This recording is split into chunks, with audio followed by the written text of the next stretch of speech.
I'm Mark, and this is Sebastian. We're from Wollongong, 80 k's south of Sydney, New South Wales, Australia.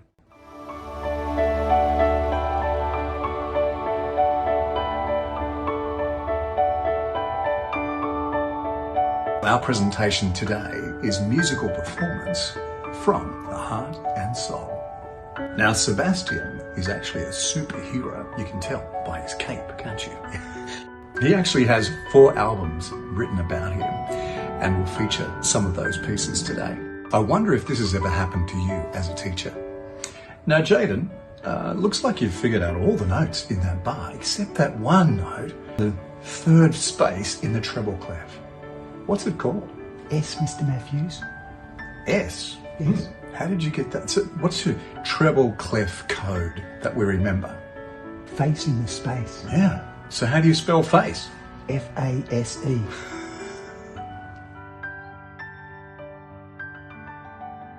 Musical performance from the heart and soul. Let me introduce you to one of my relatives in the UK to have a look at the introductory concepts. Oh, yes. Thank you, Mark, my dear cousin in the land down under. Look, this is certainly something that's very close to my own heart, something I'm passionate about, for our students to feel that they can unravel the challenges of musical performance. So, musical performance from the heart and soul. Let's have a look at a few important introductory concepts. Number 1, when we're talking about the heart and the soul, of course we're talking about the heart being the emotive, the passion area of life, where our personality exudes from. It has all the emotion that the music would have within it, wanting to express itself. And then the soul, we're really talking about the mind, the intellect, the logic, the thinking part of our cerebral, all the pedagogy. We understand the theory and knowledge. Would you agree then, the first concept is this: music and the performance of music brings together these two parts, the emotive and the mind. It's the heart and the mind. The emotions and the intellect, yes. So therefore, the second concept is that performing music actually activates these various aspects. It activates the feelings of the human psyche, and also activates the thinking capacity of the human mind. Oh, look, it's often been said the longest distance a man travels, and speaking from a man's perspective, I would agree this is true. The longest distance us men have to travel sometimes is between our heart and our head. Indeed so. I think that's because the women think we have no heart sometimes. What music does, you see, is shortens the distance between the head and the heart. Aha. And therefore makes that journey more of a combination of the two, the emotions and the thinking capacity of the mind.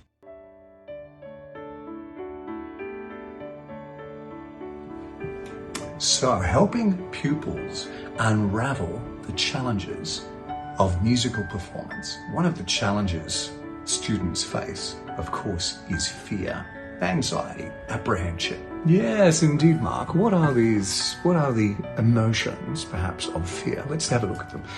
When you feel fear, your heart rate jumps, doesn't it? It accelerates. You have this heightened sense of awareness. Get the sweats, perhaps. You are really G'd up, as I say. So that's what happens when you face fear. When we face excitement, what are those symptoms? Elevated heart rate, general sense of animation, sweating perhaps. Whoa, they sound like they have the same outcome, don't they? The effect on our body, whether it's fear or whether it's excitement, is very much the same. Yeah, I don't tend to feel fear myself, you know. And on the other hand, I don't really get that excited. Fear? Well, yes, I feel fear sometimes. But I also feel excited sometimes too, yeah. What's that scene in that Jack Reacher movie about fear? Is that fear I hear in your voice, Jack? What you hear is excitement. So perhaps it's about transferring your mindset from fear to anticipation. And as the teacher, as the pedagogist, we really believe it's our responsibility to help train the student and the pupil's mind to be able to transfer from fear to anticipation, from anxiety to excitement. Now that's got a lot to do with the teacher for sure. And really believing that they have something good to offer in the piece of music they're playing today. It will help unravel the anxiety, the nerves, all those tricky things that try to trip us up in our performance. And in so doing, we can add the showmanship, we can add the energy and vitality that our audience really deserves when they're coming to watch us perform. But prior to this mindset change, something even more important that helps unravel the challenges of musical performance, and that's practice. Practice. It's what you need to do, practice. Practice. Practice. Now, practice don't make perfect, you know, it doesn't, no. But what practice does do is practice builds confidence, you see, yeah. Well, you can buy some snappy clothes and some snazzy shoes, you know, but you can't buy confidence, can you?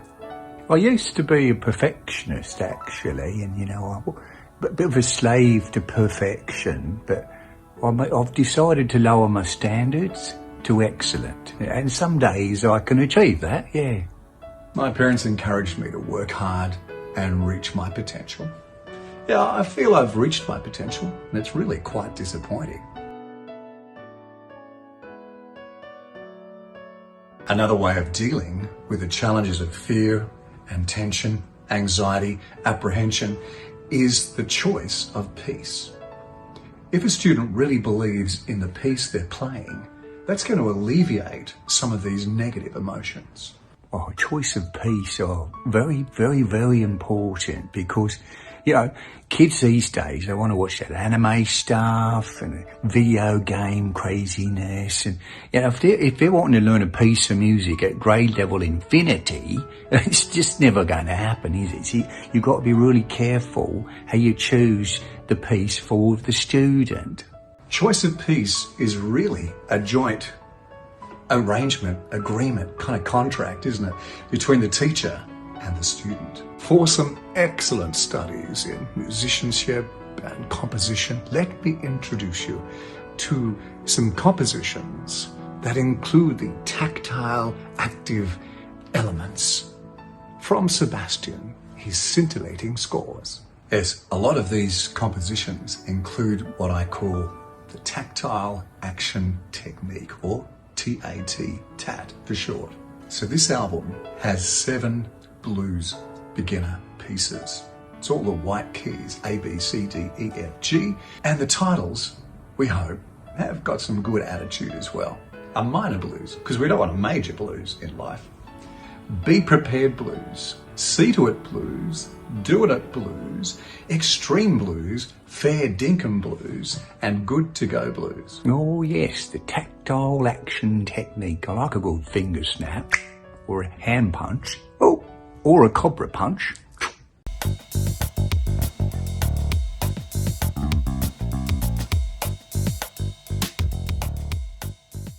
This one's perfect for audience participation, and my tactile action technique using finger snaps, claps, taps, and other tricks is a great way to engage the audience. So I need you to count along, and as you do, on the second beat of each bar, have a finger snap. Now, if you can't do a finger snap, do a clap or a tap or a face smack.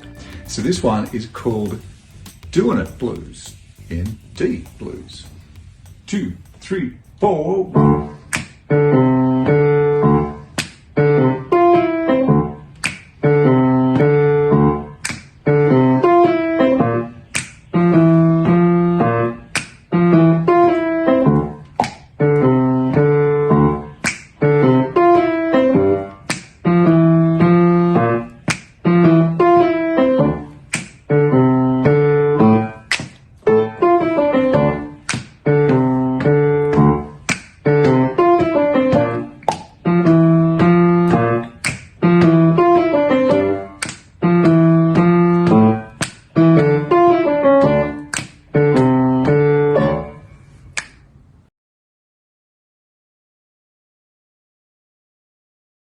Sebastian saves the sanitizer, which is still a very relevant topic around the globe right now. Got me hand sanitizer ready. I've made a note at the start of the piece that says hands socially distanced at 1.5 octaves, which is kind of interesting from a composition point of view because it becomes the 5th in the next octave. So we try and abide by this COVID restriction right throughout the composition. This is the grade 1 version. There's a preliminary version as well in the album Sebastian's Superhero. This is Sebastian Saves the Sanitizer. I better sanitize before I play. Not too much though.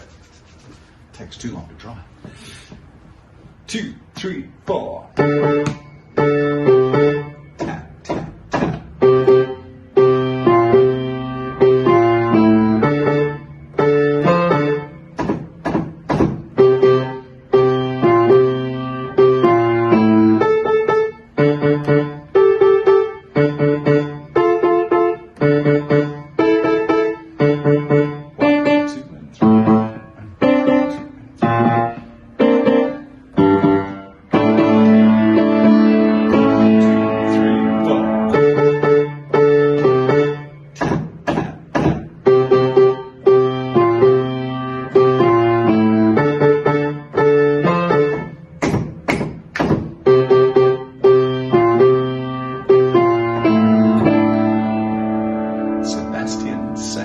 Sanitizer from the Superhero Sebastian album from Black Rock Music.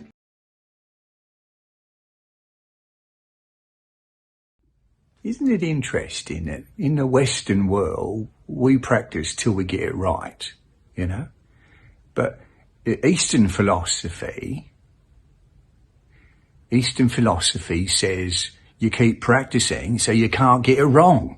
It's like worlds apart, innit, as far as philosophy of practice regimen is concerned. And what I find is students, you know, they'll play it 5 or 6 times wrong, and then they finally get it right. They go, I got it. And I go, you haven't got it. You've just got it once. And that might have been a fluke, you know, keep practicing until you get it right consistently. And that way, you're training your brain to get it right, don't you?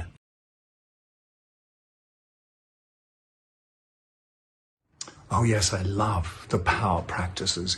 It's a way of ensuring the student can really focus, maybe just for 10 minutes, 15 minutes on those sections that have been causing them a bit of grief.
To introduce you to an album entitled Princess Suite. This is preliminary to grade 2 level. And the piece I'd like to highlight today is called Sleepless Sleepover. And if we're honest, no one sleeps at a sleepover, yeah? In fact, I've written at the start, the instruction, how to play this is restless, just like it would be. Princess Suite is available through the Black Rock Music Store. Hope you enjoy this one. 1, 2, 3, 4.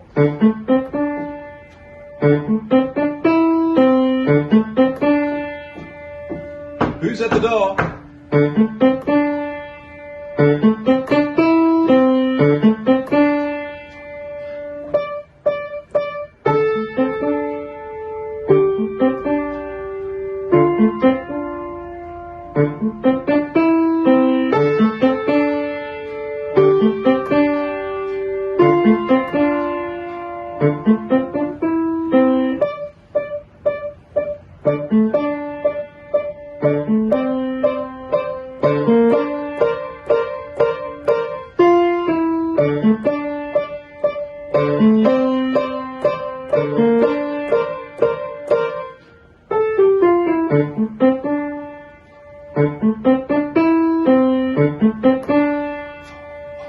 They're still arriving.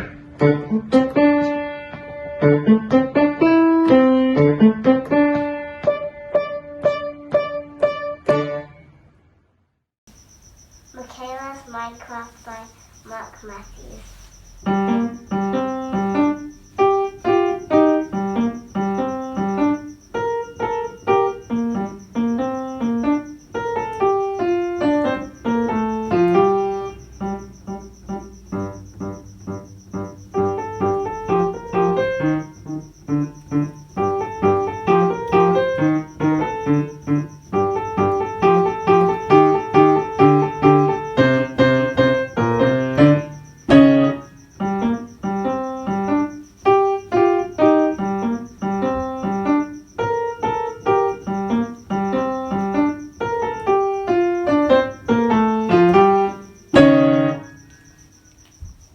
Yes, how important is that very first public performance, whether it's a Zoom concert or a real face-to-face one? So important that it's a positive experience and that the student comes away from that feeling valued and feeling like they've added something positive to the lives of the audience members too. If you don't believe in the piece you're playing, chances are the audience won't either. Ah yes, thank you Mark. I do believe the choice of piece is vitally important. And of course, many of us deal with a fear of rejection from the audience. But I say this to my students. Music is like a gift, isn't it? And when you bring a gift, say to a friend or family member, your girlfriend, boyfriend, husband, wife, partner in life, I've never known anyone that I've given a gift to that's rejected the gift. Everyone always says, oh, thank you, Spensley, that's a lovely gift you've given me.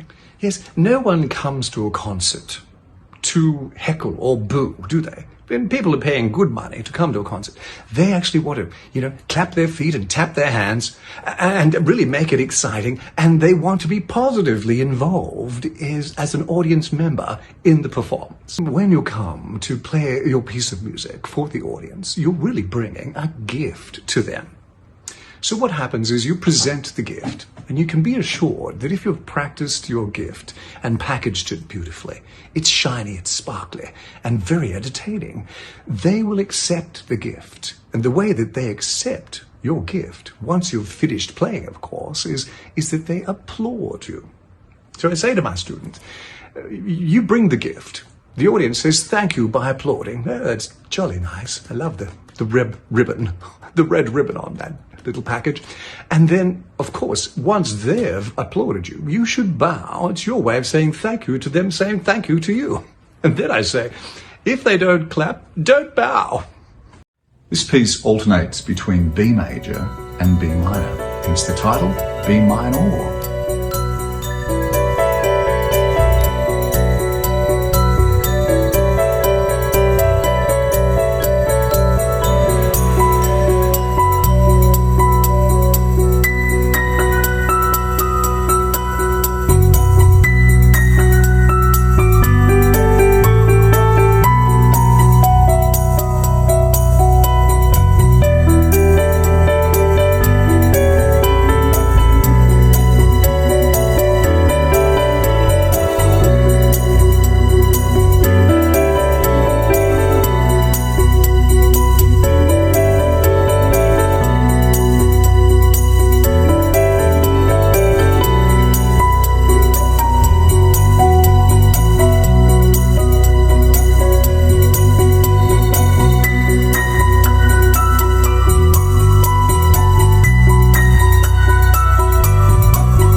And a lot of young boys, oh, this is hilarious. A lot of young boys, you say, can you play it softer?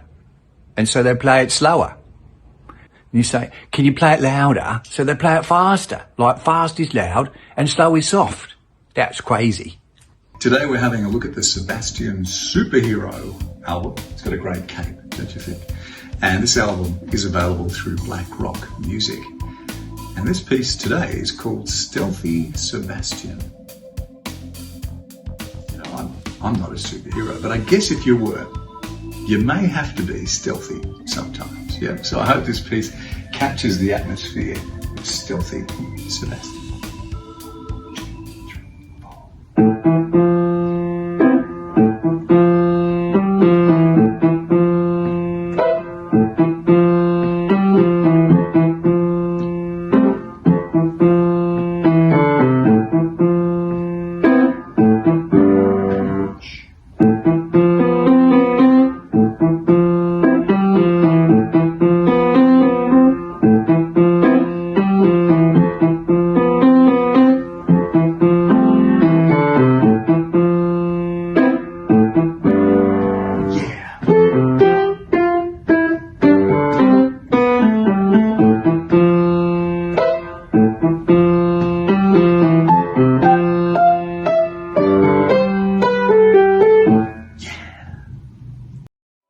Hopefully our presentation today on musical performance from the heart and soul has possibly answered a few questions or might have raised some more questions in your mind as a teacher and as a student. And if you have any questions, feel free to ask them. All the music you've heard today is through remarkablemusic.net. Till next time, take care. Bye-bye. I hope you've found it helpful today. Ta-ra!